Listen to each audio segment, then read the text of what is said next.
Welcome to mass TV. కార్మికులకు కనీస వేతనం అమలు చేయాలని కాకినాడ జిల్లా కలెక్టర్ వద్ద సిఐటియు ఆధ్వర్యంలో ధర్నా చేపట్టారు.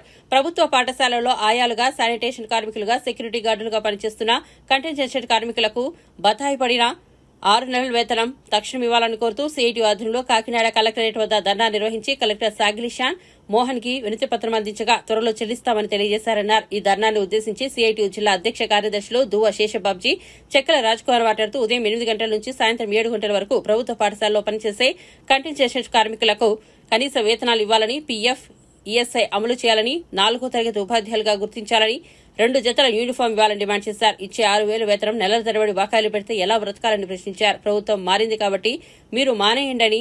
తుని స్థానిక అధికార పార్టీ పెద్దలు చిరుద్యోగులపై వేధింపులకు పాల్పడడం మానుకోవాలని హితవు పలికారు. పేదరిక నిర్మూలన కోసం గంటల తరబడి ఉపన్యాసం ఇచ్చే అధికార పార్టీ నాయకులకు 6,000తో నెల రోజులు బతికి చూపించాలని సవాల్ విసిరారు.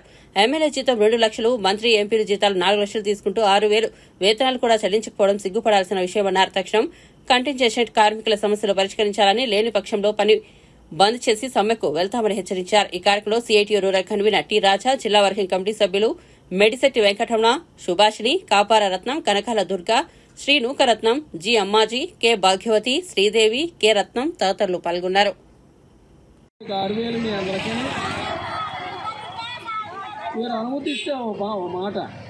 జాగ్రత్తగా వినండి. అవునో కాదు సరిపోతుంది అనుకుంటే ఒక 6 నెలల పాటు మీ జీతం ఆయన తీసుకుని ఈ 6 నెలలు ఆయన జీతం మీకు ఇస్తానంటే మనం అందరం ఈ రకంగా మరి ఈ పని చేసి పెడితే అప్పుడు తెలుసు అక్కడ 6,000తో పేదరికాలు నిర్మూలించేసేయగలరు. వేసుకొని తిరిగే కారుకి ఆయిల్కి ఒక రోజుకి 6,000 బతకాలి. ఈ 6,000తో పేదరికాన్ని నిర్మూలించేస్తారా? మన సమస్యల పరిష్కారం కావాలి. చదువుకి సిద్ధపడకుండా మాత్రం మన సమస్యల పరిష్కారం కావాలి. నేను పిల్లలంతా కలిపి 15 మంది వస్తాం. ఈరోజు రాష్ట్ర వ్యాప్తంగా అన్ని జిల్లా కలెక్టర్ కార్యాలయాల ముందు ఈ ధర్నా నిర్వహిస్తున్నాం. స్కూల్స్లో పనిచేసే కంటింజెంట్ వర్కర్లు వీళ్ళు.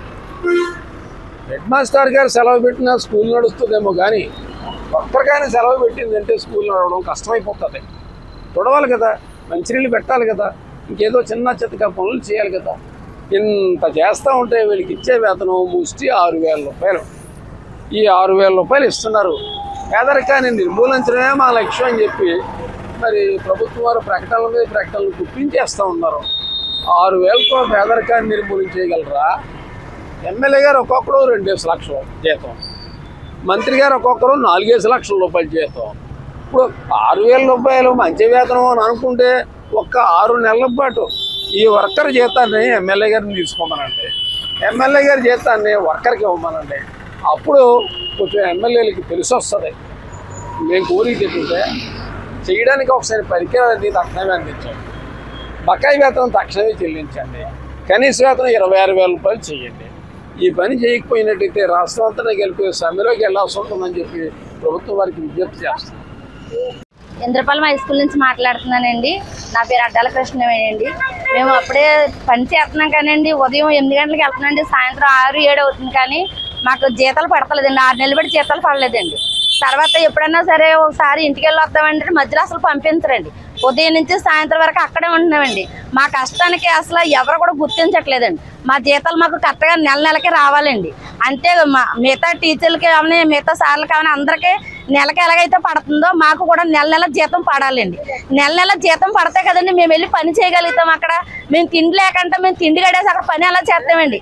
రోజు 200 రూపాయలు పడుతుందంటే 200 కూడా కరెక్ట్గా ఇవ్వకపోతే ఎలాగండి?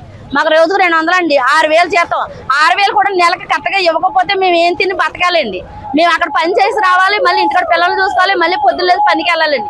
మా జీతం మాకు కరెక్ట్గా పడేలాగా మాకు అవకాశం ఉంటే జీతం పెంచాలండి. మాకు ఈ జీతం సరిపడలేదు.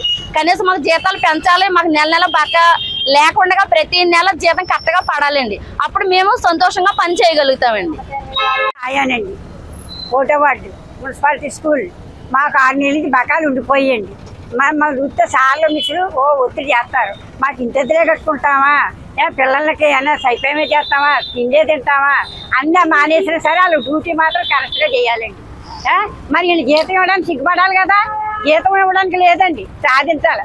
జీతాల సంబంధం లేదంటే వేరే వాళ్ళతో చెప్పుకోవాలండి. ఏ దేవుడితో చెప్పుకోవాలి? కలెక్టర్ ఆఫీస్కి వచ్చి ఇల్లు ముక్కలు కొట్టడానికి బయటికి తగిలేస్తారా? మాకు ఆ జీతాలు చెల్లిస్తే మేము ఎలా రోడ్డు పాలు తిరుగుతామండి? రోడ్లను తిరగం కదండి. మాకు భర్త లేక కొడుకు లేక ఎంత బాధపడుతున్నాం, ఏ కూలి పని చేసుకోవడానికి లేక బడిలోనే బడి ఎడుతున్నామండి. 8 గంటల నుంచి 8 గంటల నుంచి సాయంత్రం 6, 7 కూడా అయిపోద్ది ఒకసారి. అలా ఉంటామండి. ఆ పిల్లలు గట్టలు చేస్తే ఎత్తాలి, ఆ జీతం కావడం చేస్తానని చేపలు చేయాలి. మేము చేస్తున్నాం, అన్నిటికి సిద్ధపడ్డాం. అలా కూడా మమ్మల్ని నేర్పించి 6,000 ఇవ్వకపోతే ఎందుకంటే ఏం తిని బతుకుతాం?